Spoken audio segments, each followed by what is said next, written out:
a Jew. He is a pure Jew who converted also, and although he is not messianic. Meaning to say, he may be a Jew, but he's not. He doesn't do most yung Mohammedans and that. Let's say he's in the Pentecostal side. Okay, who's still learning? But this is what he said. This is from the viewpoint of a non-messianic Jew. Okay. Amir Jafati, the Bible speaks of them speaking prophetically, prophecy and giving testimony, moved by the Holy Spirit, sabi niya in 2 Peter 1:20-21. I want to read this from him. God chose not to tell us their names, sabi niya. So pareho with Montejuda, who is also a Jew. We know there are people of God who speak the testimony of Yeshua. We know they are sent to a group of people at a specific time and at a specific location. God is in the business of having them stand there and also to protect themselves during the time that was assigned to them. They had supernatural powers that God allowed them to be overtaken by the beast, the Antichrist, but they will be resurrected after 3 days.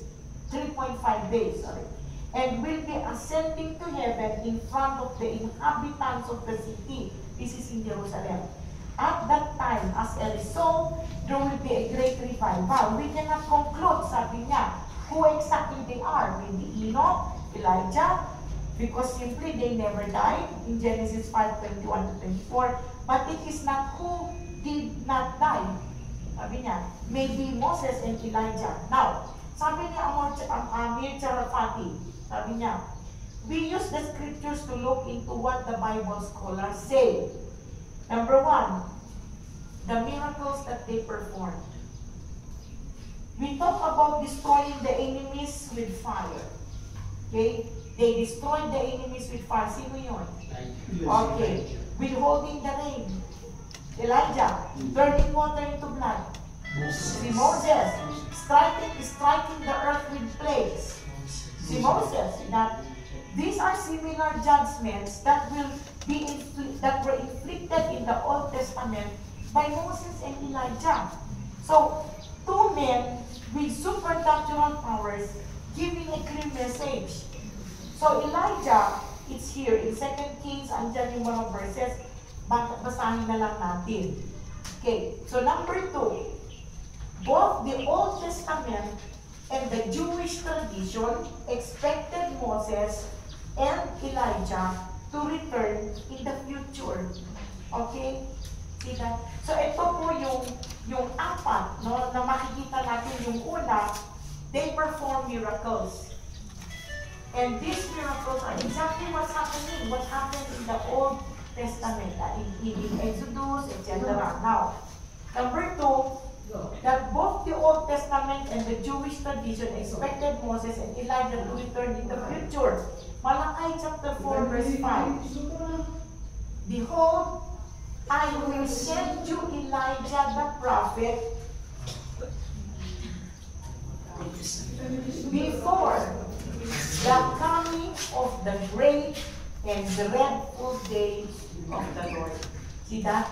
In Deuteronomy also. Deuteronomy 18-15. Ano lang yan? The Lord your God will raise up for you a prophet like me from among your brethren. So it's very clear that yung dalawang yon. Now, of course, this refers to Yeshua, sabi ni Amir Jafati, as the Jews regard him a prophet. But in the Jewish mindset, take note, sa Jewish thinking, a prophet has to come. They even name Yeshua as a prophet, di ba? See that? Now, John 1:21, the Jews regard John a prophet. They even said, oh, di ba? John 7:40, they regarded Yeshua as a prophet. In Matthew 11:14 and Luke 1:17, they John the Baptist as Elijah. But he will come again before the coming of the day, okay, of the Lord. Remember, the day of the Lord is the will come after the, yes. Both, number 3, both probably represent the law and the prophets, which is true. Yes, they represent the law and the prophets. They appeared with Yeshua in the transfiguration. Maalala nyo? Yan. Probably, according to Amir Charfati, it is a preview of the second coming. Ayan. In Matthew chapter 17, verse 3. So, number 3 alone, parang sabi, oo nga, sila yung nandoon sa transfiguration. Okay, yeah. And in number 4, both left the earth in a very unusual way. Bakit unusual? Number 1, Elijah. Elijah never died. Okay? He was transported into heaven into a fiery chariot. Pag makita, basahin natin yung 2 Kings chapter 2. Ito when they were walking with Elisha. Sino si Elisha? Okay, ang assistant niya, kasama niya. Yeah, right hand niya. And suddenly he saw, wow, where's Elijah? Ano nakita niya in a chariot, a fiery chariot? Tapos kinukuha ng queen. Yan, okay, yes. So he died an unusual way. But did he really die? No, parang he was taken out. Unusual yun. He did not see death. He was taken to heaven. Number 2, what about Moses? Moses was buried by God. Why? Deuteronomy chapter 34, 5 to 6. Read that. Deuteronomy chapter 34, verse 5 to 6. Please read it. Deuteronomy chapter 34, verses 5 to 6.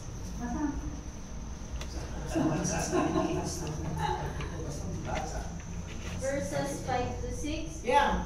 34? Yes. So Moses, the servant of the Lord, died there in the land of Moab, according to the word of the Lord. And he buried him in a valley in the land of Moab, opposite Beth-pe, but no man knows of his sepulture to this day. Okay. Sepulture is a grave. Yes, yes. Tomb. It's a tomb. And he buried him. Who buried him? God himself buried him. Baka when he died na, the people were left, or he just, by he placed his hand on the, ng bed niya. Okay, baka God covered him with a sand. We don't know. We don't know. It says buried, hindi cremated. Yes. Buried.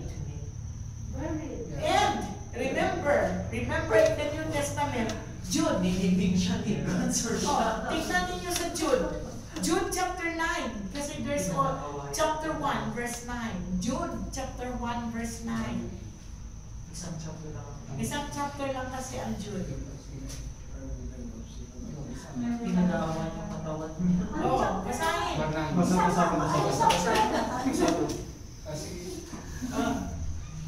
You Michael to the Michael the uncle when continuing to the devil he disputed about the body of Moses. Moses does not bring against him but reeling accusation, but said the Lord, rebuke thee. Okay. Jude here, we gave us a picture, pati ba naman hanggang doon sa New Covenant, ina-argue pa ni Satanas tungkol kay Moses. May note ako dyan, Satan not only wanted to kill Moses while he was still alive, but even he was fighting over the dead body of Moses. Nilibing naman nila. Inilibig na nga nila, kaya hindi pa nag-satisfy si Satan. Kaya siguro si God ang nag-giving. Kasi nakakapa ng kalaba. Yeah, yes. So, we will see here how napaka-amazing talaga. Napaka-amazing si Lord. Wow, God is so.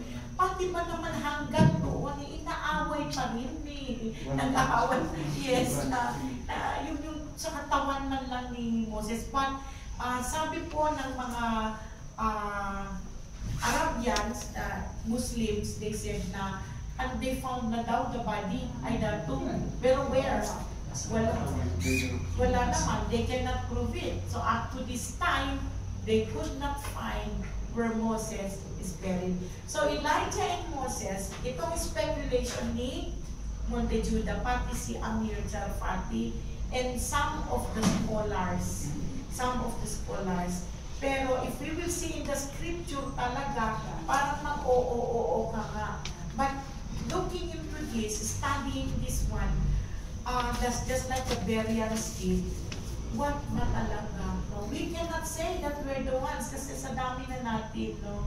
And it's talking of two, and then death, and then they came up to life. And they will be there. They will be there. They will be witnessing. Ayaw na ayaw ng buong mundo. No? But they will be there in Jerusalem. They will be prophesying against the city and against the nation. Kaya the nations will get mad at them. They would hate them. They even kill them. Why did God allow it and they were powerful? They're powerful. Diba? At a time, kung minsan God allows na we come into trouble, to know His grace, for people to know who He is. Why did God allow the Holocaust to happen? He can just snatch His people and protect the Jews. But why did God allow Hitler to exterminate more than 6 million Jews? Why? For people to know that there is God. Why did He choose these people, how unique they are? Why not the Filipinos to be exterminated 6 billion? Why not us? Why not the Americans? Why not the French? Why the Jews? And ngayon po, parang, nagre-recur po ngayon yung Holocaust. Why? You see that they want to wipe out Israel from the map. Hindi lang po yun. Nagre-recur po ngayon yung anti-Semitism, hatred sa mga Jews. The hatred of the people to Jews, it's now happening. It's happening. Now, kung wala po kayong tanong sa two witnesses na to, I'd like firstly to go to the world update. So, when this happened, the whole world is, natin yung arena na nandyan sila, tapos the whole world is, They will see them. Yes. hindi naman lang yung information na ito, actual natin see. Sabi nga ng isang scholar, we already have the social media, the technology, to see what will happen to these two. And it would, well, grabe, no, grabe. We will look into this. Ito po yung Israel has launched a coup in Iran, according to Monte Juda and Israel News Live, July 20, and as of last week. Meron po tayong intelligence coming out of Israel, saying that Revolutionary Guard members have been told to overthrow the religious government of Iran, or they will face all-out war with tactical nukes involved. And Jews already are being asked to come home, to go home to Israel. And sa ngayon po, ang dami na pong bumabalik sa Israel. Every day, planes are landing in Israel. They are in settlements. Yan ang sabi nila bawal. But planes are being filled na daw, going to Israel. They have to go. And dangers already are befalling them, according to Israel. Ito ay Israel News Live. Dangers to befall them here while they are out, disease, human threat, asteroids, etc. May asteroid po na dadako dito. We do not know when, pero anytime.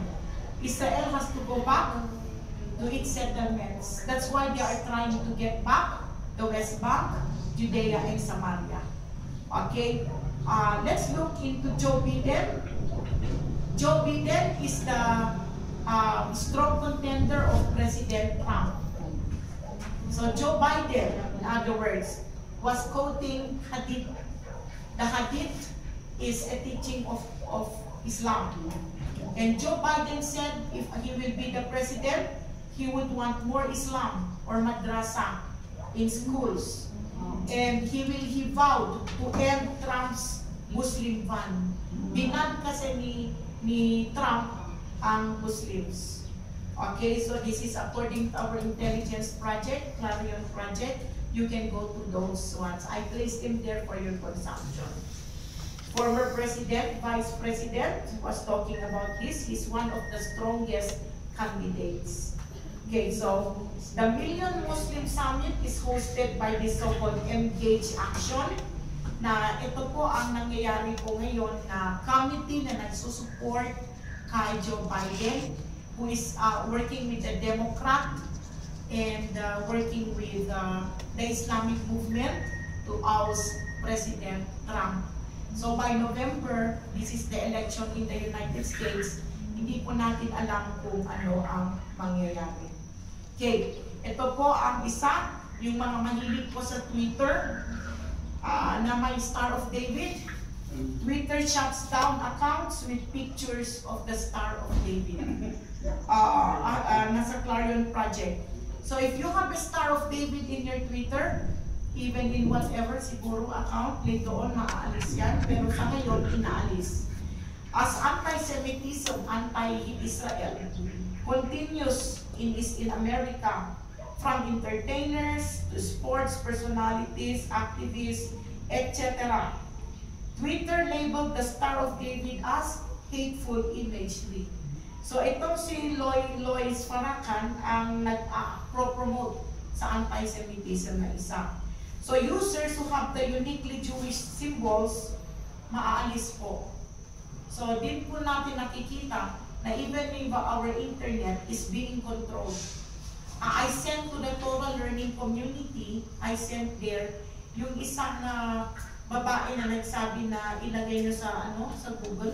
And my sister in Canada did it and others did it. Totoo nga. No? Totoo.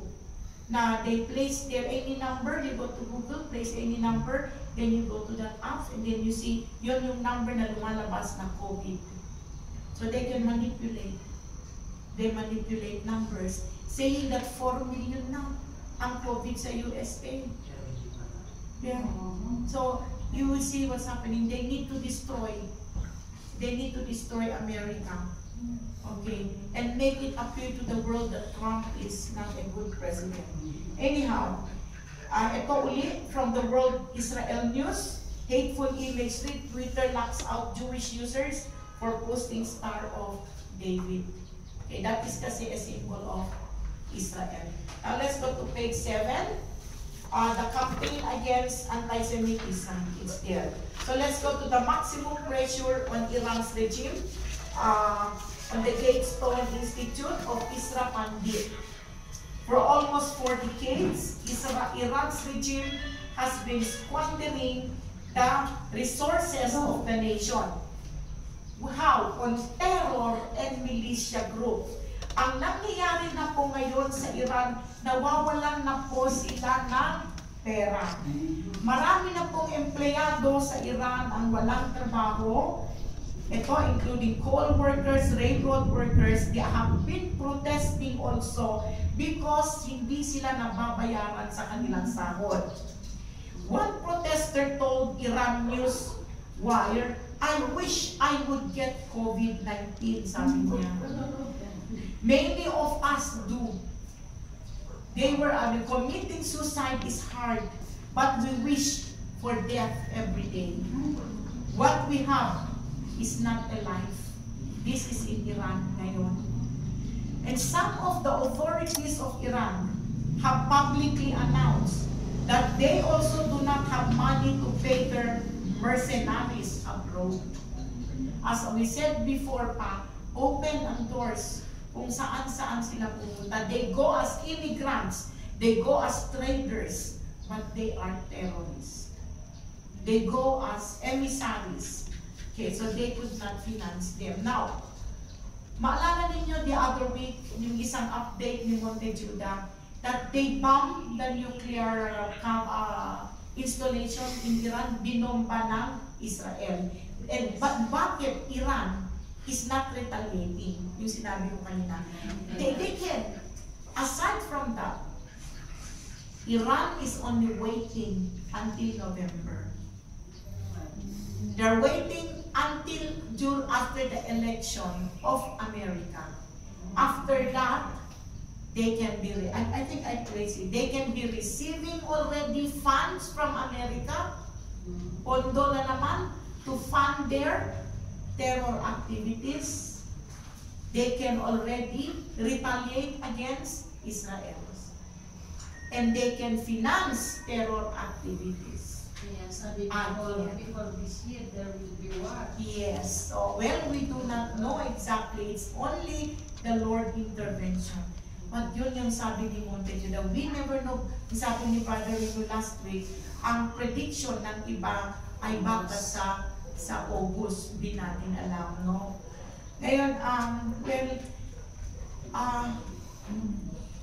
Iran has the backup and support of the United Nations, European Union, and even the Democrats in America, particularly the President, the former Vice President, Joe Biden. So doon po, lalakas na naman ang puwersa ng Iran. The lockdown in Israel now, it's not only for the COVID, but actually to prepare the people, in Israel for an eventual war. Okay. So here are other updates. Yes, Lita. Yes. So here I place only titles kasi ang haba. Okay. At UN, Saudi Arabia calls for final solutions to stamp out Islamophobia, including prison and fines. What do you mean by Islamophobia? That against Islam. Yes, parang phobia sa mga Muslims. Nakakita ka lang, takot ka na, etc. Ito rin, may video po from UK, if you watch this. Muslim YouTuber Ali Dawa throws to the ground a Christian woman who criticizes Islam. Ngayon po sa Amerika, sa France, sa Europe, dumalala na po doon ang dami na nila. And if they are coming up already with the law that when you speech, a free speech, wala na. When you say something against Islam, they can bring you to court. And if that will come to the Philippines, we are not free to speak up. And that terror bill is already a stepping stone. That they can call you a terrorist already.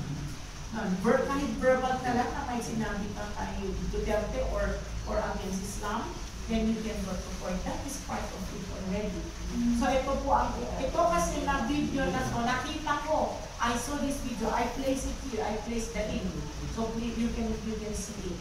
Now, the woman was really saying something, na kasi in that square, just like in Hong Kong, na may square doon, di ba na Filipinos go, yung OFW, and they share, they interact.